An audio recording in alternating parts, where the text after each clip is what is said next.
حرص کرنا، ہوس کرنا، مال کے پیچھے بھاگنا. لوگ تعلیم حاصل کرتے ہیں تو مال کمانے کے لیے، ہنر سیکھتے ہیں تو مال کمانے کے لیے، کسی استاد کے پاس جاتے ہیں تو مال کمانے کا طریقہ سیکھنے کے لیے، کسی سے یارانہ لگاتے ہیں تو کہتے ہیں ذرا دیکھو تو صحیح یہ آگے کیسے گیا ہے. جب مطمع نظر ہی مال ہو، جب توجہ ہی ساری مال کی طرف ہو، جب دولت ہی ہر چیز کا لوگ ماں حاصل سمجھ لیں اور مقصود اور مدعائی دولت کو بنا لیں، تو پھر انسانوں میں کمزوریاں پیدا ہوتی ہیں، روحانی قوتیں ختم ہوتی ہیں، پھر انسانوں کے اندر شوق، ذوق اور وہ ساری چیزیں کمزور پڑتی ہیں. میرے نبی کریم، پھر پڑھیے،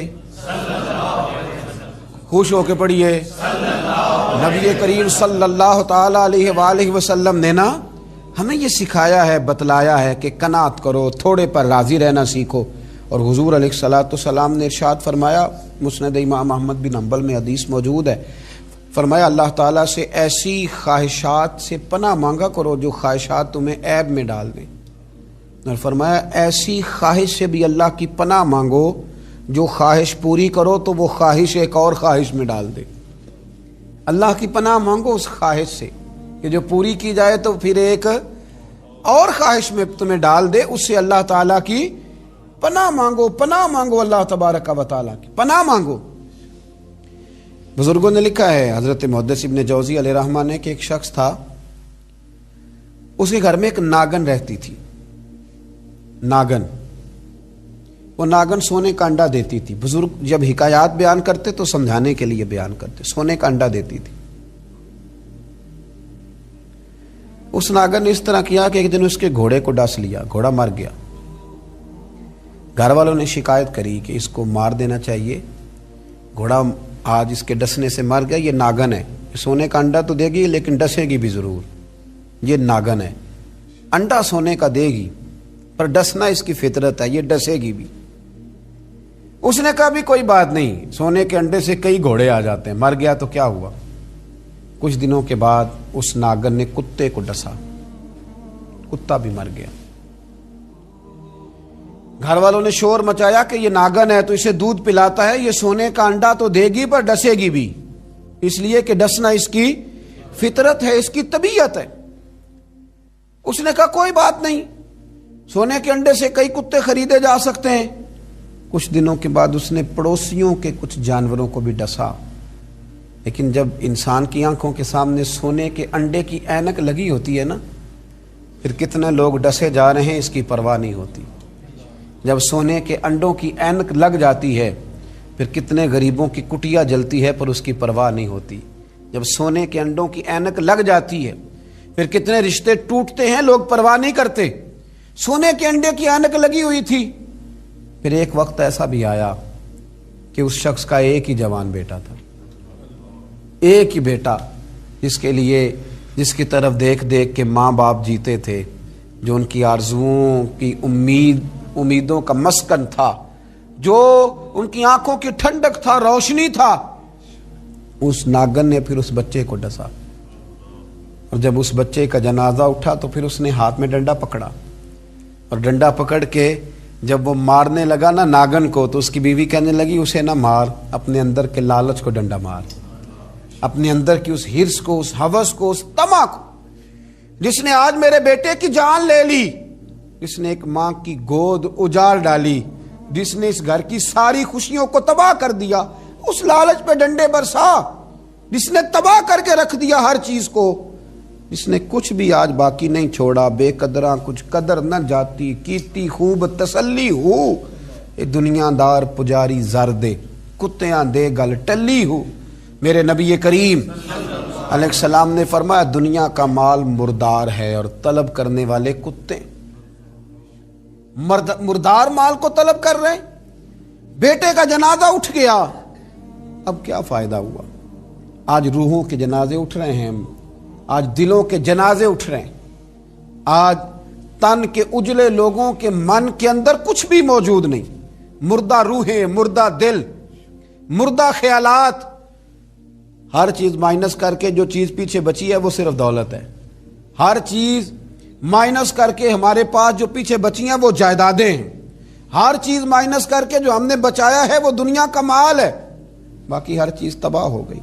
بھائی کے ساتھ جھگڑا چل گیا ہے چونکہ ایک 4 مرلے کے پلاٹ کا معاملہ تھا. والد کے ساتھ تنازع چل گیا ہے چونکہ اس نے ہمیں حصہ کم دیا تھا. اماں کے ساتھ جھگڑا ہے کیونکہ وہ بڑے بھائی کی جائیداد زیادہ دینے کے حق میں ہے. ہمارا اپنے دوستوں یاروں کے ساتھ جو رشتہ ہے وہ لالچ کا ہے.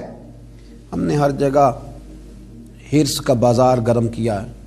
طمع، لالچ، یہ ساری چیزیں اس تیزی کے ساتھ لوگوں نے اوڑھی ہیں کہ ہر طرف دولت کا بازار گرم ہے. یہ جو سڑک پہ جا رہے ہیں کچھ پیسے لینے جا رہے ہیں، کچھ لے کر کے واپس آ رہے ہیں، کچھ مزدوری کرنے جا رہے ہیں، کچھ مزدوری ڈھونڈنے جا رہے ہیں.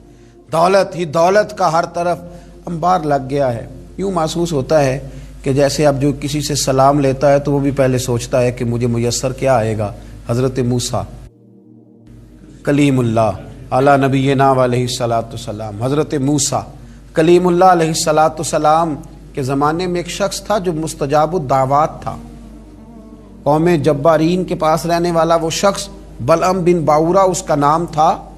مستجاب الدعوات تھا. اللہ نے اسے یہ درجہ عطا کیا تھا کہ جو دعا کرتا تھا رب اس کی قبول فرما لیتا تھا. اس کی دعائیں مقبول ہوتی تھی. اتنا اللہ کریم نے اسے نوازا تھا. جب حضرت موسیٰ علیہ السلام بنی اسرائیل کو لے کر اس قوم کی طرف گئے نا جہاد کرنے کے لیے، تو بلعم بن باورا پہاڑ پر عبادت کرتا تھا. بہت سارے لوگ اس کی عقیدت مند تھے، بہت سارے لوگ اس سے محبت کرتے تھے، بہت ساری جگہوں پہ وہ چاہا جاتا تھا. جب اس کی طرف حضرت موسیٰ اس قوم کی طرف حملہ کرنے کے لیے جا رہے تھے تو لوگوں نے اس سے کہا کہ تو اس طرح کر کے دعا کر کہ حضرت موسیٰ کی قوم رستے میں ہی تباہ ہو جائے معاذ اللہ، کیونکہ تیری دعائیں قبول ہوتی ہیں. تو یہ دعا کر کہ رستے میں ہی وہ سب لوگ ختم ہو جائیں. اس نے کہا کیا بیوقوفی کرتے ہو، اللہ کے نبی کے بارے میں دعا کر دوں، پیغمبر خدا کے بارے میں، حضرت موسیٰ کلیم کے بارے میں کیا بیوقوفی کرتے ہو. لوگوں نے مجبور کیا، اسے مجبور کیا، لیکن اس نے کہا نہیں میں نہیں یہ کام کرتا. لوگوں نے دلائل دیے، بالآخر کچھ لوگوں نے کہا کہ آپ استخارہ کر لیں، اگر تو آپ کی سمجھ میں یہ بات آئی تو آپ آگے لے جائیے گا، نہ آئی تو نہ لے جائیے گا. بلعم بن باورا نے استخارہ بھی کیا. استخارے میں بھی اسے حکم ہوا کہ تم نے بد دعا نہیں کرنی، تم نے حضرت موسیٰ کی قوم کے بارے میں دعائے ضرر نہیں کرنی. اب جب اس نے صاف ستھرا انکار کیا نا کہ بھئی میں دعا نہیں کروں گا اللہ کے پیغمبر کے بارے میں، نہ ان کی قوم کے بارے میں، تو لوگوں نے وہی حربہ استعمال کیا جو لوگ استعمال کرتے ہیں. ڈھیروں تحفے لے کے آ گئے، دولت لے کے آ گئے. اللہ تبارک و تعالیٰ جب دین کے نام پہ لوگوں کو عزت دیتا ہے تو پھر لوگ اس کو استعمال کر کے دنیا اکٹھی کرنی شروع کر دیں. پھر لوگ اپنا بڑا نقصان کرتے ہیں، پھر اپنی روحانیت کا، اپنی تاثیر کا لوگ بڑا نقصان کرتے ہیں. پھر لفظوں کے ہیر پھیر سے دولت کمانا چاہتے ہیں، لیکن یاد رکھیں لفظ تاثیر سے بنتے ہیں، تلفظ سے نہیں. لفظ تاثیر سے بنتے ہیں، تلفظ سے نہیں. اہل دل آج بھی ہیں اہل زباں سے آگے، اہل دل آج بھی ہیں اہل زباں سے آگے. پھر لوگ سودے کرنے لگتے ہیں اپنے الفاظ کے، حروف کے. بہت سارے جب تحائف ملے، قائل کیے تو آمادہ ہو گیا، دولت جو سامنے آئی لالچ کر گیا. اس کو قرآن حکیم نے بیان کیا ہے. اس واقعے کی طرف قرآن پاک نے اشارہ فرمایا. بلعم بن باورا نے ہاتھ اٹھائے اور دعا کے لیے جب نکلا تو جس گھوڑے پہ سوار تھا، جس گدھے پہ سوار تھا، جب یہ جا رہا تھا نا پہاڑ پہ چڑھ کے میں بد دعا کروں گا حضرت موسیٰ کی قوم کے لیے، جب جا رہا تھا تو گھوڑا واپس بار بار منہ پھیرتا تھا، واپس اس کو کہتا تھا نہ جا، واپس آ جا. یہ اس کو مارتا تھا، پہاڑ کی جان میں لے جاتا تھا. اللہ اکبر. یہ بار بار مارنے لگا تو گھوڑے نے، اس کی سواری کے جانور نے دعا شروع کر دی. گھوڑا تھا یا گدھا تھا، اس نے دعا کی یا اللہ مجھے زبان دے، میں اس لالچی کو کچھ سمجھا دوں، مجھے زبان عطا کر، میں ہی اسے کچھ سمجھا دوں. اللہ نے زبان دی تو گدھا کہنے لگا آگے نہ جا، تو مجھے آگے بھیجتا اور اللہ کے فرشتے مجھے واپس بھیجتے ہیں.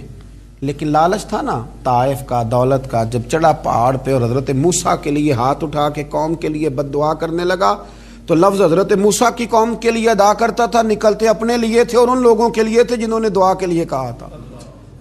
وہ لفظ پلٹ کے اسی پر آئے. اتنا اس کا برا حال ہوا کہ زبان لٹک گئی اور پھر اللہ کے شدید عذاب میں مبتلا ہوا. یہ لالچ عذاب کو آواز دیتا ہے. عذاب کو آواز دیتا ہے، اور انسان کی قناعت انسان کو عزت والا کر دیتی ہے۔ میرے محبوب کریم علیہ الصلوۃ والسلام نے فرمایا اللہ پہ بھروسہ رکھ کے سویرے نکل جانا رزق کی تلاش میں۔ کس پہ بھروسہ رکھنا ہے؟ نکلنا تمہارے ذمے ہے، یہ نہ کہنا کہ گھر بیٹھوں گا تو یہیں آئے گا، نکلنا تمہاری ذمہ داری ہے، جتنی ذمہ داری ہے وہ پوری کرنا۔ اللہ پہ بھروسہ کر کے نکل جانا تمہاری ذمہ داری ہے، رب کا ذمہ ہے تمہیں رزق دینا، وہ ضرور تمہیں رزق پہنچائے گا۔ یا رسول اللہ صلی اللہ علیہ وسلم کس طرح پہنچے گا؟ تو ذرا حضور کے لفظوں کا حسن بھی دیکھیے۔ نبی پاک صلی اللہ علیہ وسلم نے فرمایا جس طرح موت تمہیں ڈھونڈ لیتی ہے نا کہ تم کہاں موجود ہو، جب وقت آتا ہے تو انسان پاکستان میں ہو تب بھی آ جاتا ہے، جدہ میں ہو تب بھی آ جاتا ہے، مکہ میں ہو یا مدینہ طیبہ میں، وقت پھر بھی آ جاتا ہے۔ فرمایا جس طرح موت تم جہاں بھی ہو تم تک پہنچ جاتی ہے نا، اس طرح تمہارا رزق بھی تم جہاں موجود ہوتے ہو اللہ وہاں پہنچا دیتا ہے، پہنچا دیتا ہے۔ تو یا رسول اللہ صلی اللہ علیہ وسلم کس انداز میں؟ تو فرمایا نکل جانا تمہاری ذمہ داری ہے۔ فرمایا سویرے پرندے بھی نکل جاتے ہیں اور شام کو جب لوٹتے ہیں تو اللہ انہیں پیٹ بھر کے روزی عطا فرماتا ہے، حالانکہ ان کو نہیں پتا ہوتا ہمارا کارخانہ کہاں ہے، ہم نے کہاں جا کے مزدوری کرنی ہے، ان کو نہیں پتا ہوتا کہ ہمارا دفتر کہاں ہے، ہم نے کس آفس میں بیٹھنا ہے، ان کو نہیں پتا ہوتا کہ ہم نے کہاں جا کے مال خریدنا ہے اور کہاں سے ہم نے پھر اس کو دوبارہ بیچنا ہے، انہیں خبر نہیں ہوتی۔ اللہ پہ بھروسہ کر کے نکل جاتے ہیں۔ نکلنا تو تیرے ذمے ہے کہ نہیں؟ فرمایا وہ تو ڈیوٹی کر، شام کو اللہ جو رب پرندوں کو روزی دیتا ہے وہ تجھے بھی عطا فرمائے گا۔ ایک بات اپنے ذہن میں یاد رکھ لیں، رٹ لیں کہ جو میرے لیے بہتر تھا میرے رب نے مجھے دے دیا ہے، تو بات ختم ہو گئی۔ بس وصل اچھا ہے نہ فراق اچھا ہے، یار جس حال میں رکھے وہی حال اچھا ہے۔ بس جو میرے حق میں بہتر تھا میرے رب نے مجھے، مسئلہ یہ ہے کہ تو اس پہ راضی ہونے کو تیار نہیں۔ حضرت علی کرم اللہ تعالی وجہ الکریم نے میرے نبی پاک کی ایک حدیث بیان کی ہے، اور جناب علی جب یہ حدیث بیان کیا کرتے تھے تو حضرت مجاہد فرماتے ہیں یوں لگتا تھا کہ جیسے حضرت علی ہمیں ہر پریشانی سے نکال رہے۔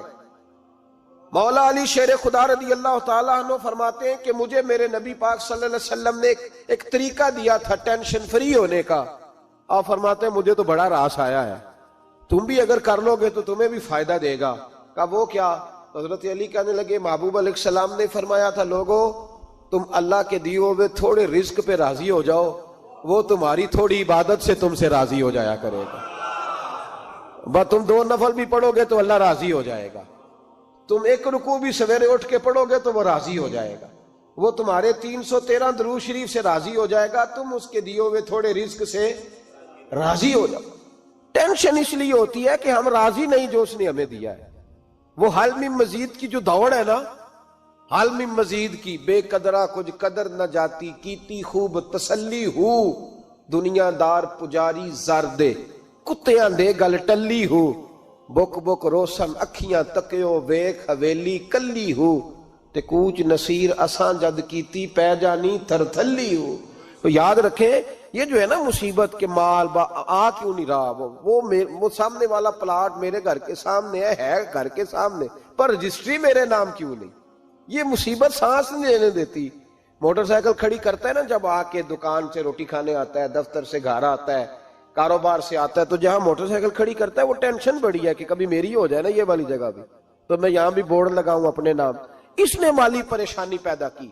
تو جس حال میں ہے، کیونکہ تو نے اپنا یہ حال خود نہیں بنایا، جس نے بنایا ہے وہ بڑا بہتر جانتا تھا کہ تو اسی حال میں اسے اچھا لگتا ہے۔ تو اسے اسی حال میں، ایک بزرگ تھے تو ان کی طبیعت بڑی علیل ہو گئی، بیمار ہو گئے، تو اللہ نے آزمائش دی تو کیڑے پڑ گئے وجود میں۔ ایک کیڑا یہاں سے کھا رہا تھا، اللہ والے بڑے راضی رہتے ہیں اس کی رضا پہ، تو کیڑا یہاں کھا رہا تھا تو نیچے گر گیا، تو بابا جی نے اٹھا کے پھر وہاں رکھ لیا، کہنے لگے جب اس نے تیری ڈیوٹی مجھے کھانے کی لگائی ہے تو میں اس بات پہ راضی ہوں، تو نیچے کیوں گرتا ہے؟ بس ٹھیک ہے کھا، جب اس نے تجھے ڈیوٹی جو تیری لگائی۔ سالبہ بن عبد الرحمن ایک صحابی تھے، سالبہ غالباً، نبی پاک صلی اللہ علیہ وسلم کی خدمت میں آئے، کہنے لگے یا رسول اللہ صلی اللہ علیہ وسلم غربت بڑی ہے، میرے لیے دعا کریں اللہ زیادہ مال دے۔ تو محبوب صلی اللہ علیہ وسلم نے فرمایا تو جس حال میں اچھا ہے وہ تیرے لیے بہتر ہے، جس میں تو ہے وہی حال تیرے لیے، فرمایا تو جس حال میں ہے نا وہ حال تیرے لیے بہتر ہے، اسی میں رہ۔ کہ حضور دعا کریں، فرمایا سال بعد تو باز آ جا، حضور دعا کریں، فرمایا تو باز آ جا، 2-3 دفعہ کہا، ضد کی، محبوب نے فرمایا جا پھر اللہ تجھے زیادہ پیسے دے گا۔ چند بکریاں خریدی، اتنی برکت ہوئی کہ بکریوں کے ریوڑ بن گئے، پھر کچھ بکریاں بیچ کے گائے خرید لی، ان کے بھی ریوڑ ہو گئے، پھر کچھ اونٹ اونٹنیاں لے لی، ریوڑ ہی ریوڑ۔ پہلے 5 وقت مسجد میں آتے تھے، اب فجر اور عشاء رہ گئی۔ پھر مال زیادہ ہوا تو مدینے شہر میں کوئی جگہ ہی نہیں، مدینے سے باہر حویلی خریدی، پھر جمعہ ہی رہ گیا، جمعے کے جمعے آتے۔ زکوٰۃ کا حکم آیا، میرے نبی کریم علیہ السلام نے حضرت ابو ہریرہ کو بھیجا، فرمایا جا اسے کہہ تیری زکوٰۃ بنتی ہے 2.5%۔ سالبہ کے پاس حضور نے پیغام بھیجا، پہلے تو کہا تیرے لیے بہتر نہیں مال، جب اصرار کیا تو بڑی برکت ہو گئی، بڑا آیا تو فرمایا زکوٰۃ دے، 2.5% زکوٰۃ ہے۔ اب جب سوچا کہ 5 اونٹوں پہ ایک بکری جائے گی اور بڑا سارا مجھے دینا پڑے گا، اب جب غور کیا تو یہ تو نہ کہا کہ میں نہیں دیتا۔ حضرت ابو ہریرہ سے کہنے لگے نبی کریم علیہ السلام کی خدمت میں عرض کرنا کہ میں خود آؤں گا۔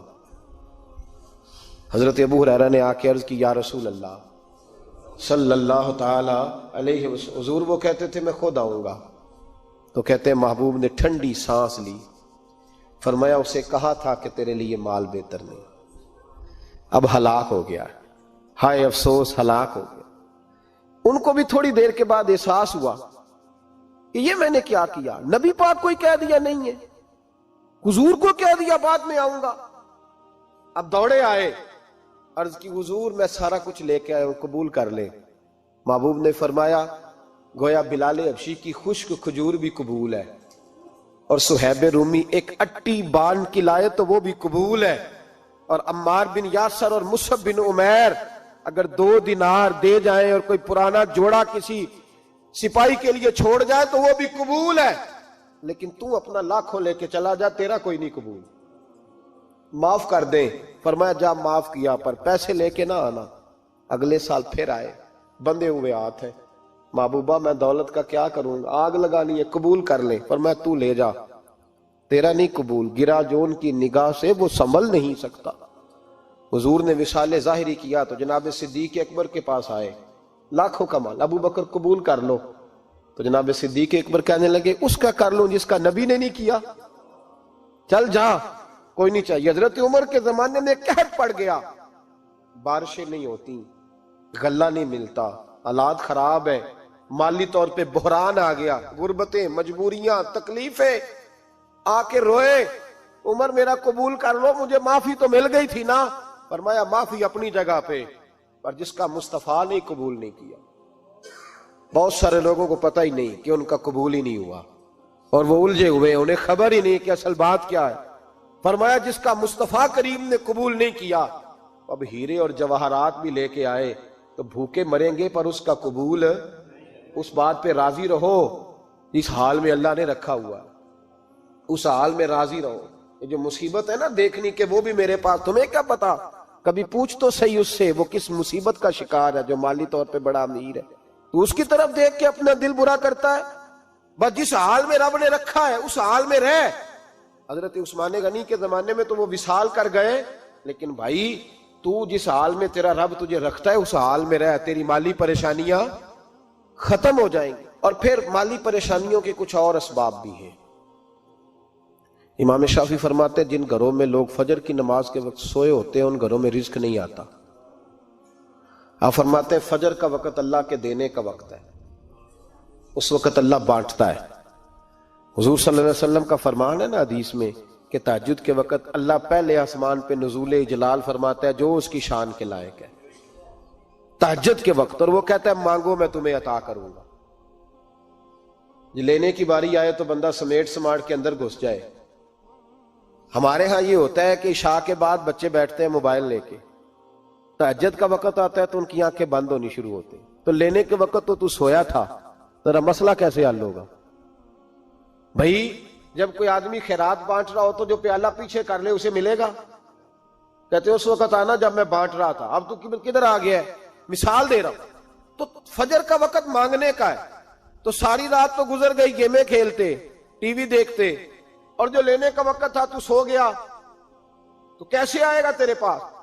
تو اٹھے سویرے، بندوں سے مانگ کے دیکھ لیا، بڑی عزتیں خراب ہوئی، فجر کا وقت اٹھ کے جھولی پھیلائیں۔ میرے رسول پاک علیہ السلام فرماتے ہیں، رب فرماتے ہیں جب بندے میرے آگے جھولی پھیلاتے ہیں مجھے شرم آتی ہے، کیسے خالی واپس کر دوں؟ تو اس کے سامنے جھولی پھیلائیں سویرے اٹھ کے، رزق میں برکت ہوگی۔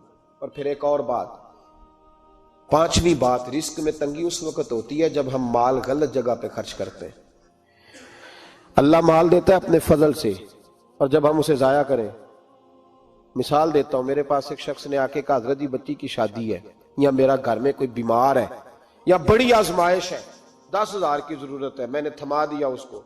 پھر مجھے بعد میں پتا چلا کہ اوہو وہ تو عیاشی کر رہا ہے پیسوں سے، وہ تو چلا گیا کہیں گھومنے اور فلاں ہوٹل میں، مہنگے ہوٹل میں بیٹھ کے کھانا کھا لیا، تو میرے دل پہ کیا گزرے گی اس شخص کے بارے میں؟ بلا مثال و بلا تشبیہ سمجھانے کے لیے اللہ نے مال دیا فضل سے، اور اگر عیاشیوں میں لگا دیا۔ صوفیاء فرماتے ہیں کہ اگر ایک دھیلا تو حرام جگہ پہ خرچ کرے نا، ایک دھیلا، تو 1,00,000 دینار کی برکت تیرے گھر سے اٹھ جاتی ہے، ایک دھیلا حرام جگہ پہ۔ یہ جو گویوں پہ پیسے پھینکتے ہو حلال ہے؟ چلیں بینڈ باجا تو شادی پہ آپ نے اپنی مرضی سے بند کرنا ہے یا بجانا ہے، لیکن گویوں پہ جو پیسے پھینکتے ہو جائز ہے؟ بولے تو وہ پھر کہتے روتے ہیں بعد میں لوگ کہ پتہ نہیں کیا ہوا، شادی کے بعد پیچھے پیچھے آئے۔ تو میں نے کہا شادی کے بعد اس لیے پیچھے پیچھے ہاتھ ہو گیا کہ شرابیں بڑی پی گئی، شادی پہ تباہی بڑی اتری، تو پھر اللہ کی رحمت ناراض ہو گئی۔ اور اس پر میں قرآن مجید کی آیت پڑھتا ہوں، رب فرماتا ہے وَمَنْ أَعْرَضَ عَنْ ذِكْرِي فَإِنَّ لَهُ مَعِيشَةً ضَنْكًا، بڑی سخت آیت ہے۔ وَمَنْ أَعْرَضَ عَنْ ذِكْرِي، فرمایا جب تو میرے تذکرے سے، میرے ذکر سے منہ پھیر لیتا ہے، فَإِنَّ لَهُ مَعِيشَةً ضَنْكًا، تو میں تیری معیشت کو، تیرے رزق کو تنگ کر دیتا ہوں، کہ تیری زندگانی تنگ ہوتی۔ اور جس کی زندگی اللہ تنگ کرے اس کی کوئی کھول سکتا ہے؟ کہتے ہیں بڑی جگہوں پہ گیا ہوں، بڑی پھوکے مروائی، بڑے دم کرائے، حالات صحیح نہیں ہوتے، تو مسجد آ کے توبہ کر۔ وہ کہہ رہا فَإِنَّ لَهُ مَعِيشَةً ضَنْكًا، اعلان ہے قرآن پاک کا کہ جب تو میرے ذکر سے منہ پھیرے گا، روٹی میری کھائے اور پیسے لے کے عیاشی کرے، مسجد آئی نہ۔ حکم تو یہ ہے کہ جتنی جتنی نعمت بڑھتی جائے سجدے بڑھنے چاہیے، لیکن ہم لوگ سجدے کم کرتے جاتے ہیں، فرض نماز بھی نہیں پڑھتے، پھر رزق تنگ ہوتا ہے، پھر اللہ کے عدل کا نظام چلتا ہے، پھر خرابی ہوتی۔ اس لیے یاد رکھیں قرآن مجید نے حکم دے دیا کہ اگر چاہتے ہو کہ رزق میں برکت ہو تو پھر رزق دینے والے کے آگے جھک جاؤ، پھر رزق دینے والے کے آگے جھکو۔ تو مالی پریشانی کا بہت بڑا سبب یہ ہے کہ ہم مسجد کی طرف نہیں آتے، دین کی طرف نہیں آتے، پیسہ ناجائز جگہ پہ خرچ ہوتا ہے۔ غوث اعظم رضی اللہ تعالیٰ عنہ کی خدمت میں ایک شخص آیا، اس نے کہا حضور بڑی تجارت کرتا ہوں، کام نہیں چلتا۔ فرمانے لگے اب تو اللہ سے تجارت شروع کر دے۔ کیا مطلب؟ فرمانے لگے 10 کمائے تو ایک اللہ کے رستے میں دے، رب کریم اس کے بدلے میں تجھے 70 عطا فرمائے گا۔ اس نے کہا حضور اس طرح کروں؟ فرمایا تو یہ کر کے دیکھ، عبد القادر جیلانی وعدہ کرتا ہے اللہ تیری مدد کرے گا۔ غلام کہتے ہیں وہ 6 مہینے کے بعد آیا، پہلے جب آیا تھا تو پیدل آیا تھا، 6 ماہ کے بعد آیا تو 6 اونٹ تھے اس کے پاس، اور آ کے حاضر ہوا تو کہنے لگا حضور زندگی پتہ نہیں کہاں گزار دی، کاروبار کا تو مزہ ہی اب آیا ہے، اب مزہ آیا ہے کاروبار کرنے کا، اب مزہ آیا ہے۔ کہ 10 میں سے 1 دیتا ہوں، پتہ نہیں کتنا مہربان ہے۔ اور یہ آیت ہے وَيَرْزُقْهُ مِنْ حَيْثُ لَا يَحْتَسِبُ، تجھے وہاں سے دے گا کہ تیرا کبھی گمان بھی نہیں گیا ہوگا۔ روحانی معاملات کو بھی ضرور شامل حال رکھیں، اور مال مانگے اس سے جو بے حساب دیتا ہے، دنیا داروں سے نہیں مانگے، اس سے مانگیں جو دیتا ہے تو پھر بے حساب ہی دیتا ہے۔ بات کرنی میں نے بڑا عرصہ پہلے کہا تھا کہ عیسائی ہو نا، غریب ماڑا، تو لوگ پوچھ لیتے ہیں اس کے ساتھ کھانا کھانا جائز ہے؟ پوچھ لیتے ہیں نا، اگر ٹرمپ آ جائے تو جی وہ بھی صحیح ہے کہ نہیں؟ بولے یہ جو آپ کے وہ آتے ہیں وزیر خارجہ وہاں سے، یا ان کا کوئی رکن پارلیمنٹ آتا ہے تو آپ کے وزیر اعظم، وزیر خارجہ ان کے اعزاز میں ظہرانہ دیتے ہیں نا، تو ٹیبل پہ کھانا لگا ہوتا ہے, ادھر ہمارا بیٹھا ہوتا ہے, ادھر ان کا بیٹھا ہوتا ہے, جائز ہے؟ پوچھا کسی نے مسئلہ, کیوں؟ وہ تگڑا ہے اس لیے. پاکستان کا عیسائی ہو تو فتویٰ اور ہے, اور امریکہ کا ہو تو فتویٰ, بولے صحیح کہہ رہا ہوں؟ امریکہ والے عیسائی ہیں کہ نہیں؟ سارے عیسائی ہیں. تو ٹرمپ آ کے بیٹھ جائے سعودی عرب کے بادشاہ کے سامنے, چلو کھلی بات کر لیتے, اس کے ساتھ کھانا پینا جائز ہو جاتا ہے. اور اگر عیسائی ماڑا ہو, پاکستان کا ہو, مزدوری کرتا ہو, پھر سارے لوگ پوچھتے ہیں نا مسئلہ کہ حضرت صاحب عیسائی سے کھانا جائز ہے. تو میں نے کہا بھائی ٹرمپ کے ساتھ بھی کھانا ناجائز ہے. ناجائز ہے کیونکہ اسے پاکی پلیدی کا نہیں پتا.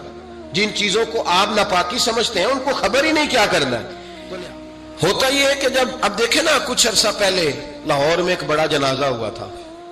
وہ لوگ جو کہتے ہیں نماز جنازہ کے بعد دعا نہ کرو, حرام ہوتی ہے. یعنی پہلے تو کہتے تھے ولیوں سے نہ مانگو, اب کہتے ہیں اللہ سے بھی نہ مانگو. یعنی جنازے کے بعد دعا یعنی اللہ سے بھی نہ مانگو. تو پہلے عام آدمی کے لیے فتویٰ اور تھا, لیکن اگر سابقہ وزیر اعظم کی بیوی کا جنازہ ہو تو پھر فتویٰ پھر کیسے جائز ہو گئی؟ اب دعا جائز ہے؟ یہ ظلم ہے, یہ امت کے ساتھ یہ زیادتی ہے. ابو داؤد کی حدیث ہے, رسول پاک علیہ السلام نے فرمایا جب تم جنازہ پڑھ لو تو فخلصوا لہ الدعاء, پھر مرنے والے کے لیے مخلص ہو کے دعا مانگو. مانگنی چاہیے نا. لوگ افتراق پیدا کرتے ہیں, فرق نہ, یہ درست نہیں ہے. امت کے اندر یہ آپ نے بات یاد رکھنی ہے, ہمیشہ سے اولیاء کے آراس کا سلسلہ ہے, عرس منائے جاتے ہیں, ان پر ختمات شریف ہوتے ہیں. اب ختم شریف کے حوالے سے سن لیں, رسول کریم علیہ السلام نے ہمیں ایک دعا بتائی ہے کھانا کھانا. کہتے ہیں آگے کھانا رکھ کے قرآن شریف نہیں پڑھنا چاہیے. کھانا کا آگے رکھ کے آپ بسم اللہ شریف پڑھتے ہیں؟ پڑھے ذرا, پڑھتے ہیں نا ماشاءاللہ. یہ قرآن پاک ہے کہ نہیں؟ تو روٹی جائز ہوئی کہ ناجائز ہو گئی؟ برکت والی ہو گئی. بلکہ حضور نے فرمایا جو بسم اللہ نہ پڑھے اس کے ساتھ تو شیطان شریک ہو جاتا ہے. تو ہم تو بھائی ہر روٹی ختم پڑھ کے کھاتے ہیں, ایک آئے تو ہم ہر کھانے سے پہلے پڑھتے ہیں. تو آپ اس بات سے منع کر رہے ہیں, کہتے چلے جی آپ پڑھ لیں, آیتیں پڑھ لیں, پھر دعا نہ مانگے. لو سن لو, سامنے کھانا رکھ کے دعا, کس بات میں الجھ گئے یار؟ امت کو بڑی بات بتاؤ, دنیا بڑی آگے چلی گئی, انہیں آگے لے کے جاؤ, تم کیا کر رہے ہو؟ کہنے لگا جی دعا نہ مانگے, توجہ کرنا میری بات پہ, کھانا آگے رکھ کے نہ مانگے. تو میں نے کہا تو سائڈ پہ رکھ کے مانگ لیا کر, کھانا دور رکھ لیا, دعا یہاں مانگ لی. ہمیں کوئی اعتراض, لیکن مانگا کر, دعا مانگا کر. اب حدیث مسلم سن لیں, صحیح مسلم کی حدیث ہے. رسول کریم علیہ السلام کے صحابہ تبوک سے واپس آ رہے تھے, اور وہ سینکڑوں میں نہیں ہزاروں میں تھے. کھانا ختم ہو گیا, پانی بھی ختم ہو گیا. صحابہ کرام نے مشورہ کیا آپ اس طرح کرتے ہیں, ایک ایک اونٹ ذبح کرتے ہیں, ذبح کر کے اونٹ پکانا شروع کرتے ہیں.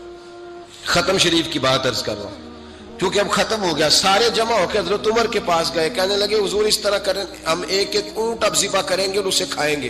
حضرت عمر فرمانے لگے اونٹ ذبح کر لو گے تو سواری کس پہ کرو گے؟ کہ حضور پھر کیا کریں؟ فرمایا جتنا جتنا کھانا تمہارے پاس ہے نا میرے پاس لاؤ.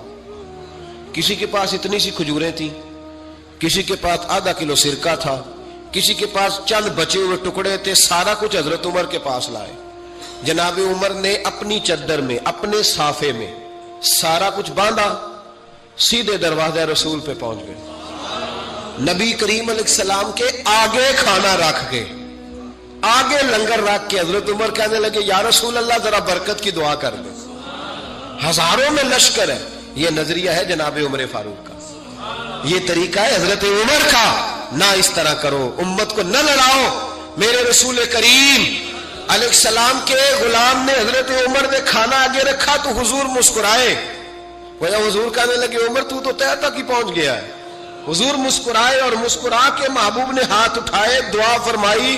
حضرت عمر کہتے ہیں جب میں اٹھا کے لے گیا تو وزن اس کا اتنا ہی تھا, جب میں لایا تھا جتنا وزن تھا وزن بعد میں بھی اتنا ہی تھا. فرماتے میں نے وہ کھول دیا, اتنا سا کھانا تھا. میں نے کہا لو بھی کھاتے جاؤ. کہنے لگے ہزاروں کے لشکر نے کھا لیا, کھانا پھر بھی بچ گیا. فرمانے لگے واپس مدینے آنے تک ہم کھاتے رہے پر وہ کھانا ختم نہیں ہوا. یہ ہے کھانا آگے رکھ کے دعا کرنے کی برکت, یہ ہے کھانا آگے رکھ کے. یہ دعا کرنے کی برکت ہے، کھانا آ کے رکھ کے۔ درویشوں کا لنگر کبھی ختم نہیں ہوتا، درویشوں کا لنگر کن کا میں کن فصلہ ٹے کن ہووے بخت سواللہ، دنیا آوے کھا کھا جاوے راضی ہووے بلا۔ درویشوں کا کبھی لنگر ختم تو جاری رہتا ہے، ان کے آستانوں پہ ہمیشہ لنگر ختم۔ شریف پڑھنا، اصالِ ثواب کرنا، یہ ہمارا طریقہ ہے۔ اب کہتے ہیں جی فیض کیا ہوتا ہے؟ ادھر دیکھو میری طرف۔ حضرت سلیمان بن بشار رحمت اللہ علیہ فرماتے ہیں مجھے ایک عورت کہنے لگی میرے ساتھ منہ کالا کرو، فرماتے ہیں میں بھاگ گیا، میں نے کہا میں نے اپنی نظر ہمیشہ پاک رکھی ہے، میں اپنی جوانی آلودہ نہیں کر سکتا۔ کہتے ہیں میں دوڑا گیا، جا کے میں لیٹا، یہ مخالفین نے بھی اپنی کتابوں میں بات لکھی ہے، جا کے میں لیٹا، تھک گیا تھا دوڑ دوڑ کے، جب میں لیٹا تو مجھے خواب میں حضرت یوسف علیہ السلام سے ملاقات ہوئی، کہنے لگے اٹھ میرے سینے سے لگ، تو نے حضور کا امتی ہو کے وہ کام کیا ہے جو میں نے نبی ہو کے کیا تھا۔ آپ جس سے جو تعلق رکھتے ہیں نا وہ تعلق بن جاتا ہے، وہ تعلق بن جاتا ہے۔ یاد رکھیں مزار والے اولیاء اللہ سے، آپ حضرت یوسف مزار میں تھے نا اس وقت۔ چلے آپ کو حدیث سنا لیتے ہیں، چونکہ میرے مرشدان عالی مرتبت کے آراز چل رہے ہیں تو میری طبیعت بڑی اشاش بشاش ہے، میں تھوڑا سویا ہوں، رات پورا نہیں سو سکا، پر پھر بھی نہ طبیعت پہ کوئی تھکن ہے نہ آنکھوں میں کوئی تھکن ہے۔ طبرانی میں حدیث ہے اور حدیث کے راوی مولا علی شیر خدا ہے۔ حضرت مولا علی شیر خدا کہتے ہیں ہم حضور کی بارگاہ میں بیٹھے تھے کہ بدو آ گیا دیہاتی، نبی کریم علیہ السلام اس سے فرمانے لگے یار کدھر آیا ہے؟ کہنے لگا حضور زیارت کرنے۔ حضور کا دریائے کرم جوش میں آ گیا، جب آ گئی ہے جوش رحمت پہ ان کی نظریں، پھر جلتے بجھا دیے، پھر روتے ہنسا دیے۔ نبی کریم علیہ السلام نے فرمایا اس سے، دیکھنا حضور نے خود فرمایا، خود نبی کریم حضور فرمانے لگے چل تو آ ہی گیا ہے نا، اس طرح کر کچھ مانگ لے، اب تنگی یہ داماں پہ نہ جا، اور بھی کچھ مانگ ہے آج وہ مائل بکرم، اور بھی کچھ مانگ، اور کون دیتا ہے دینے کو منہ چاہیے، دینے والا ہے سچا ہمارا، چل مانگ لے کچھ۔ کہنے لگا حضور واقعی مانگ لوں؟ دیہاتی تھا نا، بدو تھا، یہ جو سوچ سوچ کے چلتے ہیں نا بیچارے اسی طرح رہ جاتے ہیں۔ کہا واقعی؟ حضور نے فرمایا تجھے شک ہے کوئی؟ کہا جو ہے مانگ لے۔ بندہ بدو تھا، بس لمٹ ہی تھوڑی تھی، تھوڑی لمٹ تھی۔ حضور نے فرمایا مانگ۔ کہنے لگا حضور میں نے سفر کرنا ہے، مجھے ایک اونٹ دے دے۔ حضرت علی کہتے ہیں میں نے کہا تجھ پہ افسوس، ہمارا خیال تھا تو جنت کی ٹکٹ مانگے گا، ہمارا خیال تھا تو ماں باپ کو، تو نے اونٹ ہی مانگا ہے بس۔ حضرت علی فرماتے وہ حضرت علی کا بھی خیال ہے کہ حضور سے مانگو تو تھوڑا نہ مانگو، نبی کریم سے مانگو تو کھل کھلا کے مانگو، جب حضور سے مانگو کھل کھلا کے مانگو۔ حضرت علی شیر خدا کہتے ہیں وہ اسی پہ اڑ گیا، حضور مسکرائے، گویا حضور نے بھی کہا یار تو نے مانگا کیا ہے؟ میرے محبوب نے ایک اور کرم فرمایا، کہا چل اونٹ تجھے دیا، کچھ اور بھی مانگ لے، چل کچھ اور، اب تنگی یہ داماں پہ نہ جا، اور بھی کچھ مانگ ہے آج وہ مائل باتا، چل مانگ۔ اور حضرت علی کہتے ہیں میں نے کہا اب سیانا بنے گا، اب یہ کہے گا حضور 7 نسلوں کی جنت، تو حضور نے فوراً عطا کر دینی ہے۔ اب یہ کہے گا یا رسول اللہ جتنے بیٹھے سب کے لیے اعلان کر دے دوزخ سے آزادی کا، جتنے میری نسل میں لوگ ہیں سب کے لیے اعلان ہو جائے گا، لیکن وہ وہیں کا وہیں رہ گیا، وہیں کا وہیں، چھوٹے چھوٹے دائرے میں مانگ لے۔ کہنے لگا حضور اور بھی کچھ مانگ لوں؟ اونٹ تو میں نے لے لیا ہے۔ فرمایا چل مانگ لے، بندہ ہی چھوٹا تھا۔ یہ جو کہتے ہیں نا دے کچھ نہیں سکتے، اصل میں اتنے ذہن ہے بیچاروں کو، کاسا ہی کوئی نہیں تو انہیں کیا پتا کیا کیا ملتا ہے، یہ تو اس سے پوچھے نا جس کو ملا ہے۔ بڑی امید ہے سرکار قدموں میں بلائیں گے، کرم کی جب نظر ہوگی مدینے ہم بھی جائیں گے، اور اگر جانا مدینے میں ہوا ہم غم کے ماروں کا تو مکینے گنبد خضرا کو حال دل سنائیں۔ وہاں جا کے لوگ روتے تڑپتے۔ اب آپ شک پیدا کر دیں کہ پتہ نہیں حضور حیات ہیں معاذ اللہ کہ نہیں، تو اعلیٰ حضرت نے 2 قسمیں اٹھا کے کہا تو زندہ ہے واللہ، تو زندہ ہے واللہ، بس میری چشم عالم سے چھپ جانے والے تو زندہ ہے معبود، اور اس پر دلائل دیے۔ تو میرے عزیز انہوں نے ہمارے عقیدے پکے کیے۔ پھر بھی اگر کوئی کچی پکی باتیں کرے، سویرے کچھ کہے، دوپہر کچھ کہے، شام کچھ کہے، تو وہ بندہ کمزور پڑا ہے، ورنہ ہماری فکری قیادت نے ہمیں دلائل سے، کتب سے، حوالہ جات سے مزین کیا تیسری بات، اعلیٰ حضرت بریلوی کہتے ہیں علم کا شوق پیدا کرو. اعلیٰ حضرت خود مرید ہیں ایک سلسلے میں، اور مرید اس طرح کے کہ غلامی والے مرید ہیں. آج کل زیادہ تر لوگ مرید نہیں ہوتے. ناراض نہ ہونا، اگر کوئی پڑھا لکھا بندہ ہو تو وہ ویسے بھی مرید نہیں ہوتا. وہ اگر ہو کبھی تو خلیفہ ہی ہوتا ہے ڈائریکٹ، مرید نہیں ہوتا. مزاج نہیں، مرید ہونے کا مزاج نہیں، یہ طبیعت نہیں. آج کل لوگ شاگرد بھی نہیں ہوتے. ناراض ہو گئے آپ لوگ؟ ہو جائیں، کوئی مسئلہ نہیں، میں نے تو ابھی چلے جانا ہے. ہو جائیں بے شک. آج کل لوگ شاگرد بھی اس طرح لگتا ہے کہ جس طرح کوئی امدادی کتاب نہیں ہوتی، اس طرح استاد سے کوئی تھوڑا سا نا گائیڈ لائن لیتے ہیں، ورنہ وہ شاگرد ہونے کو تیار نہیں ہے. میں صحیح بتاتا ہوں. آپ بہت سارے شاگردوں کو میری ملاقات ہوتی ہے اور بعد میں وہ کہتے ہیں نا میں استاد جی کو بیٹھا سا، تو میں چونکہ دیہاتی آدمی ہوں، میرا 2 ڈنڈے لگانے کو بھی دل کرتا ہے. تجھے پتہ ہی نہیں استاد جی کے پاس کیسے آیا جایا کرتا ہے، تجھے خبر ہی کوئی نہیں. میں تجھے بتاؤں بریلی کے امام کیا بتاتے ہیں. حضرت عبداللہ ابن عباس کو نبی پاک صلی اللہ علیہ وسلم نے دعا دی تھی کہ اللہ تجھے فقاہت دے، دین کی سمجھ دے. حضور کی دعا سے بھی اللہ دے دیتا. حضور تو حضرت ابو ہریرہ کو خالی بظاہر خالی چلو بھر کے ڈال دے تو اللہ تعالیٰ اس سے قوت حافظہ دے دیتا ہے. تو یہاں تو دعا دی تھی، لیکن ان کا ذوق علمی کیا بنا. یہ اعلیٰ حضرت ملفوظات دیکھیے گا. وہ نا خاندان رسول کے چشم و چراغ ہو کے، حضور کے چچا زاد ہو کے، استاد کے دروازے پر جب پڑھنے جاتے تھے نا تو جا کے دروازے پہ دستک نہیں دیتے تھے. کہتے میں اپنے استاد کے دروازے پر کبھی حضرت ابی بن کعب کے پاس جاتا رضی اللہ تعالیٰ عنہ، کبھی حضرت زید بن ثابت کے پاس جاتا. میں جا کے باہر دروازے پہ بیٹھ جاتا، دستک نہیں دیتا تھا. ٹیلی فون نہیں کرتا تھا کہ پیر صاحب میں پہنچ گیا جی، ہار لے کے باہر آ جاؤ. باقاعدہ مرید صاحب آ گئے، جلدی کر لے. استاد جی میں کب سے باہر کھڑا ہوں، یہ انداز نہیں. فرماتے ہیں کہ میں دروازے پہ بیٹھ جاتا اور کبھی کبھی بیٹھے بیٹھے تھک جاتا، دستک نہیں دینی، وہ خود آئیں گے تو دستک نہیں دینا. کہتے ہیں کبھی یوں بھی ہوتا کہ حضرت ابی بن کعب رضی اللہ تعالیٰ عنہ کا مکان کا دروازہ چونکہ صحرا میں کھلتا تھا تو ٹھنڈی ہوائیں مدینہ چومنے آتی تو ریت کے مقدس ذرے اڑ کے میرے بالوں میں بھی پڑ جاتے، لیکن میں دستک نہیں دیتا تھا. استاذ مردی سے باہر آتے تھے اور جب وہ آ جاتے تو پھر میں جھولی پھیلا کے کہتا میں آپ سے رسول پاک کی حدیثیں سننے آیا. اعلیٰ حضرت فرماتے ایک دن گھوڑے پہ بیٹھ کے حضرت زید بن ثابت آ رہے تھے تو ضرورت کوئی نہیں تھی کیونکہ انہوں نے لگام تھامی ہے، گھوڑا چل رہا ہے، لیکن یہ بتانے کے لیے کہ میں شاگرد ہوں، یہ بتانے.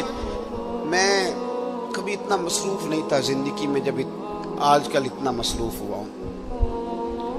کل میں نے ظہر کے بعد اسلام آباد سے کوئی 1 گھنٹہ اوپر پہاڑیوں پہ تھا میں، اور آج میں ظہر کے بعد آپ کے پاس ہوں. ابھی مجھے گوجرا جانا ہے اور پھر رات کو وہاں سے واپس لوٹنا ہے اور کل ظہر کے بعد مجھے خانے وال پہنچنا ہے. کئی دفعہ ایک پیر اٹھاتا ہوں تو اٹھایا نہیں جاتا، گاڑی میں بیٹھے بیٹھے حد ہو جاتی ہے. اور اس کے باوجود لوگ روزانہ 25-30 لوگ ہم سے ناراض ہوتے ہیں کہ ان بڑے ہو گئے وہ ٹائم ہی نہیں دیتے. اس کے باوجود یہ حال ہے. کبھی کبھی کچھ چیزیں مزہ دیتی ہیں. میں نے ایک وعدہ کیا ہوا تھا، لاہور میں کسی سے میں نے جانا تھا تو میرے استاد صاحب کا فون آ گیا. مان لگے کتنے میں او شاگردو ترس جاؤ گے نوازوں کو، یہ 2-4 جو رہ گئی ہیں ان کی قدر کرو. کتنے میں بھائی؟ میں عرض کی تھی حضور میں کہا رہا ہوں. فرمان لگے پرسوں پنڈی جانا ہی. میں نے چونکہ لاہور وعدہ کیا ہوا تھا، میں کہ حضور میں ذرا اتنے کی کام میں پرسوں پنڈی کی مصروفیت ہے. تو میرے استاذ ہیں اور یہ بات انہوں نے کی تو میرا قد بڑا ہوا. فرمان لگے تینوں وضاحت دینا میں ضروری نہیں سمجھتا، تو پرسوں سویرے 9 بجے تیار ہو کے سڑک تے آویں جانا ہے. بڑے لوگ دعوت دیتے ہیں، بڑے لوگ پیغام دیتے ہیں، بڑا پیار کرتے ہیں. آپ یقین کریں مزہ آ گیا بات کا. مجھے جو بندہ پوچھے پنڈی خیر ہے، میں کہا مینوں آپ نہیں پتا. گھر والے پوچھتے پنڈی خیر ہے، میں کہا مزہ بڑا آنا ہے جانے دا، پتہ کوئی نہیں کی کام میں. انہوں نے کہا پرسوں کبھی مزہ بھی تو لو نا، کبھی ذائقہ بھی تو لو نا. ہمارے ایک بزرگ ہیں، ان کی عمر 65-70 سال ہے. ان کی والدہ انتقال کر گئی. میرے پاس جمعہ پڑھتے ہیں تو میں ان کے گھر تعزیت کے لیے گیا تو ان کے بچے کہنے لگے کہ ہماری دادی کی عمر 100 سال سے زیادہ تھی پر ابا چوپ ہی نہیں کرتے، ہر وقت روتے ہیں. ان کو کہیں کہ حوصلہ کریں. تو میں نے ان سے کہا کہ بھئی آپ بچے کیا تو ٹھیک ہی رہے ہیں کہ آپ خود 65-70 سال کے ہیں اور آپ کے بچے بڑے ہیں اور شادی شدہ ہیں، تو آپ، انہوں نے بڑی شاندار بات کی. کہنے لگے پیر صاحب اماں جدوں دی گئی ہے میں وڈیرا ہو گیا، میرے بال چٹے نے، میرے 2 پوتے نے، 3 نواسے نے، لیکن جدوں میں گھر آਉਂਦਾ سا تے اماں کہندی سی منڈیا آ گیا ہے، روٹی لیاؤ نا منڈے لئی.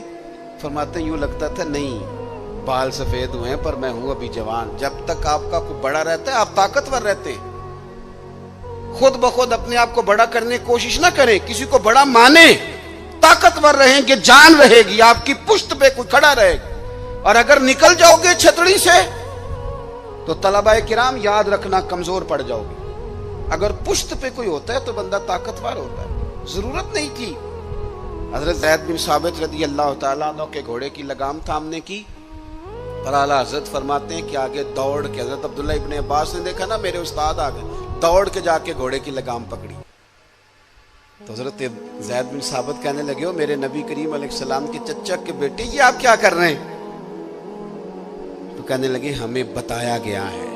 لفظ دیکھنا ملفوظات شریف میں اعلیٰ حضرت نے لکھے، ہمیں بتایا گیا ہے کہ علماء کا احترام کرنا.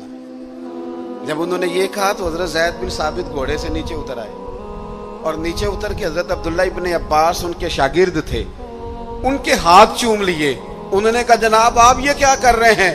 فرمانے لگے ہمیں بھی بتایا گیا ہے کہ خاندان رسول کا احترام کرنا، ہمیں بھی یہ سبق دیا گیا.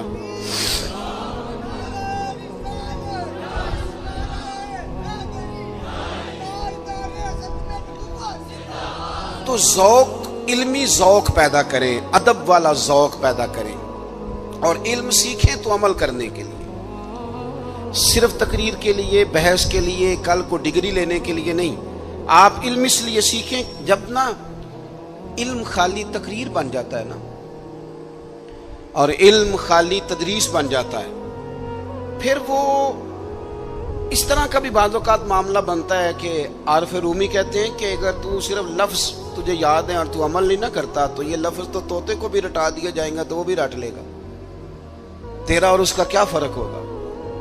جب تک آپ عمل نہیں کرتے علم پر، جب تک اس کو عمل کے حصول کے لیے حاصل کرے. خالی میں ایک درویش کو پڑھ رہا تھا، ان کے خلیفہ صاحب نے خط لکھا کہ حضرت میں اب تقریر بھی کرتا ہوں، تدریس بھی کرتا ہوں، تصنیف بھی کرتا ہوں. تو انہوں نے جواب میں شاباشی نہیں دی بلکہ فرمانے لگے بیٹا یہ تو کام تم لوگوں کے لیے کرتے ہو، اپنے لیے کیا کرتے ہو؟ سحری کے وقت اٹھ جاتے ہو نفل پڑھنے کے لیے، تلاوت قرآن روز ہوتی ہے، سجدے کا ذوق حاصل ہے، درود و سلام کی طبیعت ہے، یہ تو لوگوں کے لیے کام ہے نا سارے. بڑی اچھی بات ہے، دین کی خدمت کرتے ہو، پر اپنا بھی تو بتاؤ نا. اعلیٰ حضرت فاضل بریلوی رحمۃ اللہ علیہ کی شخصیت کا جو کمال ہے وہ یہ ہے کہ جو وہ کہتے تھے نا اس سے زیادہ وہ کرتے تھے. ان کی طبیعت تھی، وہ کرتے تھے. آپ جب تک اپنی زندگی میں عمل کو نہیں لے کے آتے، داتا صاحب رحمۃ اللہ علیہ کسی سے فرماتے ہیں کہ مجھ سے کسی نے پوچھا ہے کہ کوئی چلہ بتائیں. یہ لوگ سلوک سے وابستہ ہوتے ہیں نا، یہ پوچھتے ہیں چلہ کرنا ہے، وظیفہ کرنا ہے. ان کا خیال ہوتا ہے کہ 40 دن پیر صاحب ٹھنڈے پانی میں کھڑا کر دیں گے تو پھر میرے ہاتھ شاید کو 4 جن لگ جائیں. تو کہتے ہیں لوگ پوچھتے ہیں چلہ وظیفہ، تو آپ فرماتے ہیں میری نظر میں سب سے بڑا مجاہدہ چلہ جہاد علم حاصل کرنا اور اس پر عمل کرنا، اس سے بڑا چلہ کوئی نہیں. یہ چلہ لگائیں، آپ کریں، عمل والی زندگی گزاریں، بدعملی والی، جتنا سیکھیں اس پر عمل کریں. ہمارے ہاں ہم محافل میں جاتے ہیں تو لوگ کہتے ہیں جی آپ 30 منٹ تقریر کرتے ہیں، 1 گھنٹہ سننی ہے. تو میں کہتا ہوں پچھلی 30 منٹ والی پہ عمل ہو گیا ہے، اور ہو گیا تو چلو اور کر لیتے ہیں. باقی یہ ہے کہ یہ تو آپ کو عمل کے لیے دین سیکھنا تھا. جتنا آپ عمل کریں گے. سید دیدار علی شاہ صاحب محدث الوری رحمۃ اللہ علیہ اعلیٰ حضرت کے خلیفہ ہیں، وہ کہتے ہیں کہ میں دوست تھا صدر اللہ فاضل سید نعیم الدین صاحب مراد آبادی کا. میں چونکہ دوست تھا تو سید صاحب اعلیٰ حضرت کے بڑے عقیدت مند تھے، تو اکثر وہ کہتے میں نے بریلی شریف جانا ہے. تو ایک دن میں پہنچ گیا مراد آباد، تو انہوں نے سامان باندھا ہوا تھا بریلی شریف جانے کے لیے. میں بھی پہنچ گیا تو کہنے لگے یار میری تو ٹکٹ ہے ٹرین کی, میں تو بریلی شریف جا رہا ہوں. تو کہنے لگے یار آپ ہر وقت وہیں جاتے رہتے ہیں, میں ملنے آیا تھا. تو کہتے ہیں مجھے کہنے لگے حضرت صدر اللہ فاضل سید دیدار علی شاہ صاحب سے کہ چل آپ تمہیں بھی لے چلو, دونوں سادات ہیں, دونوں دوست ہیں. کہنے لگے میں نے نہیں جانا, سنا ہے وہ طبیعت کے ذات کے پٹھان ہے تو طبیعت کے سخت ہیں, میں نہیں جاتا. کہتے ہیں انہوں نے میرا ذہن بھی بنایا, کوشش بھی کی, ذہن سازی کی, خیر میں تیار ہو گیا. جب ہم بریلی شریف پہنچے تو عصر کی نماز کی آخری رکعت چل رہی تھی. تو فاضل بریلوی کی طرف اشارہ کر کے کہنے لگے وہ دیکھو اعلیٰ حضرت بھی صف میں ہیں. تو مجھے کہنے لگے میرا وضو ہے. صدر اللہ فاضل بھی نماز میں شامل ہو گئے, میں نے وضو کرنا تھا. کنویں پہ ایک طالب علم مدرسے کا تر گئے یار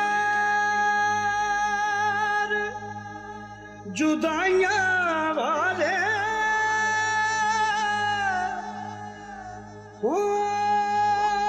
مینو چھڈ گئے وچ پردیساں ہوئے اٹھن جوگی نہ چھڈ گیا مینوں ہو